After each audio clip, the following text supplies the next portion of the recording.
তাহলে ইমাম আবু ইউসুফ এবং মোহাম্মদ কি করেছেন?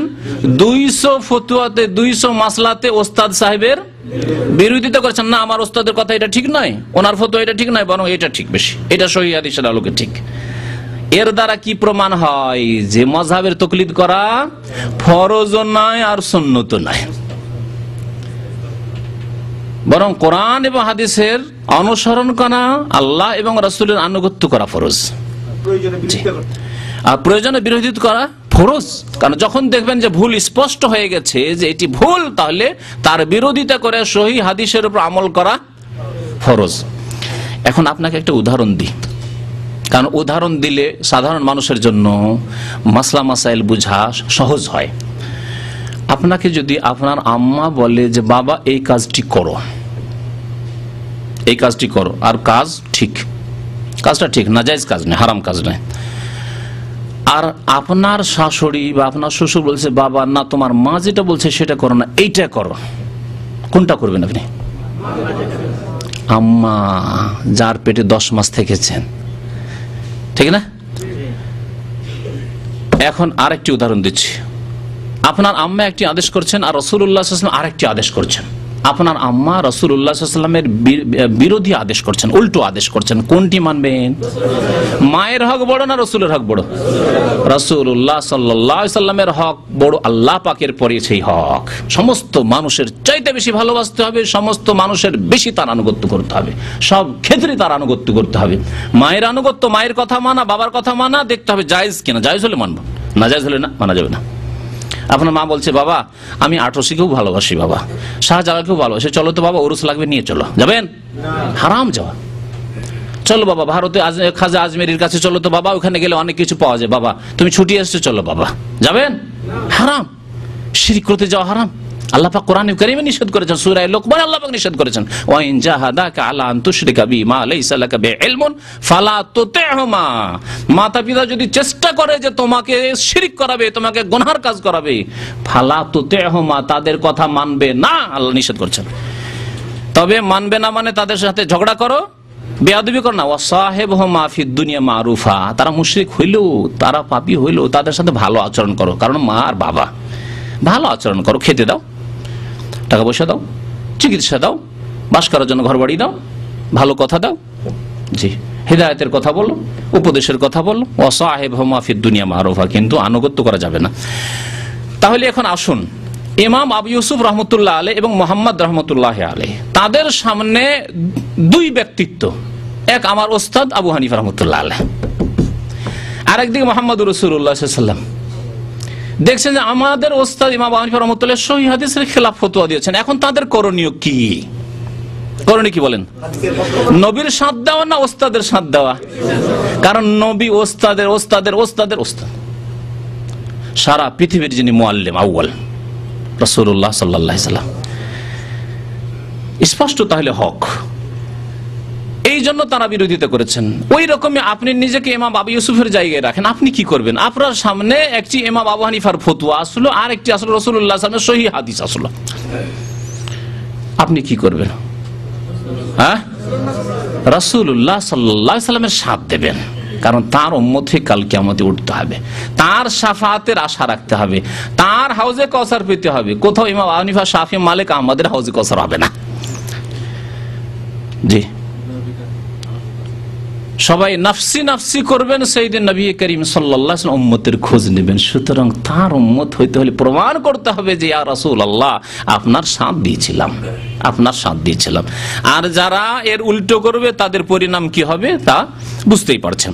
এখন শোনেন, তাহলে স্পষ্ট হয়ে গেল যে যদি কোন মাযহাবের তাকলিদ করা, মানে হানাফি হওয়া, শাফি হওয়া, মালিকি হওয়া, হাম্বলি হওয়া, কোন এক মাযহাবের তাকলিদ করা ফরজ হইতো, তাহলে এই ফরজ প্রথম কে আদায় করতেন?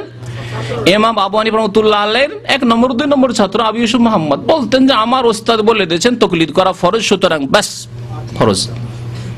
ফরজ, চু চেরা নেই, চু চেরা বুঝেন ফার্সি ভাষা, চু মানে কেন, হ্যাঁ চেরা ঠিক এসব না।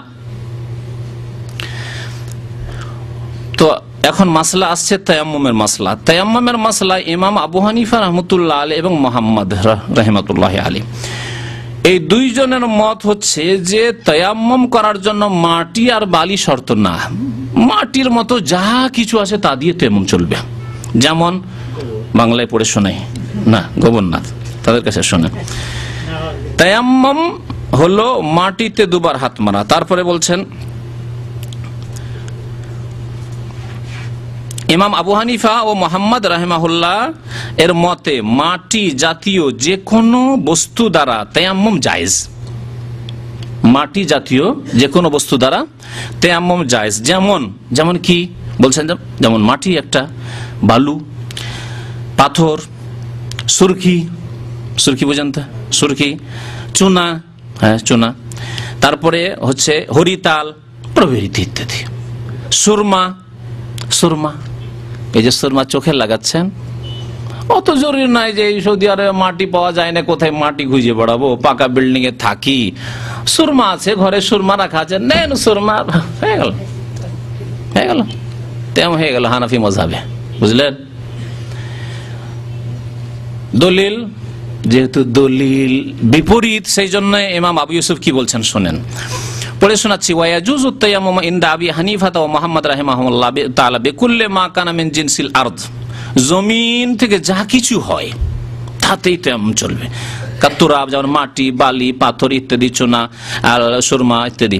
ওয়াকালা আবি ইউসুফ রাহিমাহুল্লাহ তাআলা, ইমাম আবু ইউসুফ রাহমাতুল্লাহ আলাইহি বলছেন লা ইয়াজুজু, জায়েজ নয়। ওস্তাদ বলছেন যে জায়েজ, আর সাগরিদ বলছেন জায়েজ নয়, লা ইয়াজুজ, জায়েজ নয়। ইল্লা বিতুরাব ওয়ার রামাল, মাটি আর বালি ছাড়া অন্য কিছু দিয়ে চলবে না। সুরমা দিয়েও চলবে না, চুনা দিয়েও চলবে না, আর সিমেন্ট দিয়েও চলবে না, গারা দিয়েও চলবে না। তো তারপরে শোনেন আর একটা ফতোয়া আবার, আশা করি মাসলা স্পষ্ট, যে আমাদেরকে কোরআন হাদিস মানতে হবে, এই কথা আমাদের আইম্মায়ে কেরামরা শিখিয়ে দিয়েছেন। ইমাম আবু ইউসুফ শিখিয়েছেন, তার আগে ইমাম আবু হানিফা শিখিয়েছেন। ইমাম হানিফা রাহমাতুল্লাহ আলাইহির জীবনী মাস দুয়েক আগে আমি একটা বক্তব্য রেখেছি মঙ্গলবারে, যেসব ভাইরা শোনেননি শুনবেন সিডিতে, বডিওতে। তাতে ইমাম আবু হানিফা রাহমাতুল্লাহ আলাইহির সুন্দর সুন্দর উক্তিগুলি কোরআন এবং সুন্নাহকে আঁকড়ে ধরার ক্ষেত্রে, এজা সাহাল হাদিস ওয়া মাযহাবি, সহিহ হাদিসটাই হচ্ছে আমার মাযহাব, যেখানে সহিহ হাদিস পাবে সেটাই নেবে। অতক্ষণ পর্যন্ত তোমাদের জন্য ফতোয়া দেওয়া জায়েজ নয় আমাদের কথার উপর ভিত্তি করে, যতক্ষণ পর্যন্ত না জানবে যে কোথা থেকে আমরা বলেছি, কোন হাদিসের ভিত্তিতে, কোন দলিলের ভিত্তিতে। অন্ধ হয়ে ফতোয়া দিবে না যে কাল আবু হানিফা আপনি বলেছেন হয়ে গেল, ফতোয়া দেওয়া হয়ে গেল। আর মুকাল্লিদ ভাইদের ফতোয়া এরকমই, মাসিক মদিনা পড়ে দেখেন, ফতোয়াতে কোন হাদিসের নাম লেখা আছে, অমুক হাদিসের দলিল আছে লেখা আছে, বাস হেদায়েত আছে, এটা বেকায়েত আছে, না ফতোয়া স্বামীতে আছে, না ফতোয়া আলমগিরিতে আছে, হ্যাঁ বা জাজিয়াতে আছে, কাজী খানে আছে, হ্যাঁ হয়ে গেল বাস।